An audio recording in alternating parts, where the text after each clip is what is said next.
திண்டுக்கல் மாவட்டம் பழனி மற்றும் சுற்றுவட்டார பகுதிகளில் பெய்த கனமழை காரணமாக பல ஏக்கர் நெற்பயிர்கள் தண்ணீரில் மூழ்கி சேதமடைந்தன. திண்டுக்கல் மாவட்டம் பழனி மற்றும் சுற்றுவட்டார பகுதிகளில் கோடை வெயிலின் தாக்கம் அதிகமாக காணப்பட்டு வந்த நிலையில் கடந்த சில தினங்களாக கனமழை கொட்டி தீர்த்தது. இதன் காரணமாக பழனி அருகே கோம்பைப்பட்டி, கணக்கன்பட்டி, பெரியம்மாப்பட்டி உள்ளிட்ட பகுதிகளில் 100க்கும் மேற்பட்ட ஏக்கரில் பயிரிடப்பட்ட நெற்பயிர்கள் நீரில் மூழ்கி சேதமடைந்தது. இதனால் நெல்மணிகள் முளைத்ததோடு விளைநிலங்களை சரி செய்வதற்கு மேலும் செலவாகும் சூழ்நிலை ஏற்பட்டுள்ளதாக விவசாயிகள் வருத்தம் தெரிவித்தனர். நகைகளை அடகு வைத்தும் கடன் வாங்கியும் செய்த விவசாய பணியில் நஷ்டம் ஏற்பட்டுள்ளதால் அரசு உரிய இழப்பீடு வழங்க வேண்டும் என விவசாயிகள் வலியுறுத்தியுள்ளனர். கனமழை 2 நாளும் பெஞ்சு எல்லாம் தண்ணி உள்ள ஊந்து ஆத்தண்ணிலாம் எல்லாமே ஏகமாக ஒரே மட்டமாக 2 ஏக்கருமே மட்டமாக நிற்குதுங்க. எல்லாம் முளைச்சி நெம்ப சேதமாகி போச்சுங்க. நகையில் கொண்டு வச்சு இப்போ 10 பவுன் கொடியுமே 10 கொடி கொண்டு வச்சு தான் இதெல்லாம் வாங்கி பண்ணிக்கிறோம். எங்களுக்கு இதெல்லாம் இழப்பீடு வந்தால் தான் நாங்கள் இதுலேருந்து மீள முடியும், அடுத்து வெள்ளாமை செய்ய முடியும். இதெல்லாம் அடுத்து எதுவுமே செய்ய முடியாது. எல்லாம் அரசு தான் இதை வந்து தடுக்க நடவடிக்கை எடுத்து எங்களுக்கு இது வந்து விளங்குமாறு கேட்டுக்கொள்கிறோம். இப்போ ஓடையில் வந்து சரியான தண்ணிங்க 2 நாளைக்கு முன்னாடி சரியான மழைங்க இங்கே வந்ததில் பூரா வந்து நெல் வயல் மேலே போய் பூரா நெல் பூரா உதிர்ந்து எல்லாமே முளைச்சி வந்துருச்சுங்க. பார்த்தீங்கன்னா காடு பூரா இப்போ பச்சை பசையேனே இருக்குது, பூராமே முளைச்சிருச்சு. ஒன்றுக்கு ஆகாதுங்க, பில்லும் ஆகாது. ஏதாவது வக்கி பில்லு அறுத்து மாடுகளுக்கு போடலாங்கன்னா அதுக்கும் ஆகாதுங்க. அந்த மாதிரி ஆகிப்போச்சு சூழ்நிலை.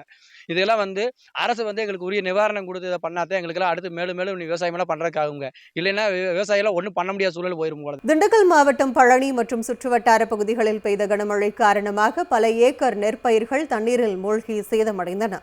திண்டுக்கல் மாவட்டம் பழனி மற்றும் சுற்றுவட்டார பகுதிகளில் கோடை வெயிலின் தாக்கம் அதிகமாக காணப்பட்டு வந்த நிலையில் கடந்த சில தினங்களாக கனமழை கொட்டி தீர்த்தது.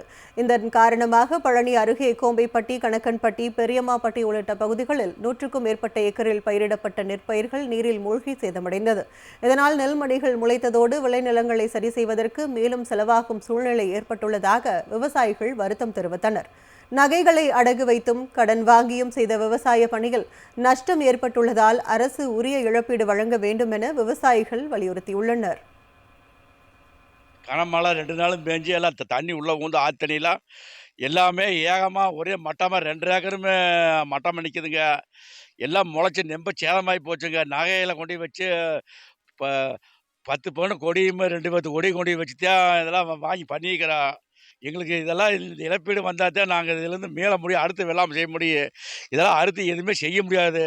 எல்லாம் அரசு தான் இதை வந்து தடுக்க நடவடிக்கை எடுத்து எங்களுக்கு இது வந்து விளங்குமாறு கேட்டுக்கொள்கிறோம். இப்போ ஓடையில் வந்து சரியான தண்ணிங்க 2 நாளைக்கு முன்னாடி சரியான மழைங்க இங்கே வந்ததில் பூரா வந்து நெல் வயல் மேலே போய் பூரா நெல் பூரா உதிர்ந்து எல்லாமே முளைச்சி வந்துருச்சுங்க. பார்த்தீங்கன்னா காடு பூரா இப்போ பச்சை பசையேனே இருக்குது, பூராமே முளைச்சிருச்சு. ஒன்றுக்கு ஆகாதுங்க, பில்லும் ஆகாது. ஏதாவது வக்கி பில்லு அறுத்து மாடுகளுக்கு போடலாங்கன்னா அதுக்கும் ஆகாதுங்க. அந்த மாதிரி ஆகிப்போச்சு சூழ்நிலை. இதெல்லாம் வந்து அரசு வந்து எங்களுக்கு உரிய நிவாரணம் கொடுத்து இதை பண்ணாதான் எங்களுக்கெல்லாம் அடுத்து மேலும் மேலும் விவசாயமெல்லாம் பண்ணுறதுக்காகுங்க. இல்லைன்னா விவசாயிலாம் ஒன்றும் பண்ண முடியாத சூழல் போயிடும் போல.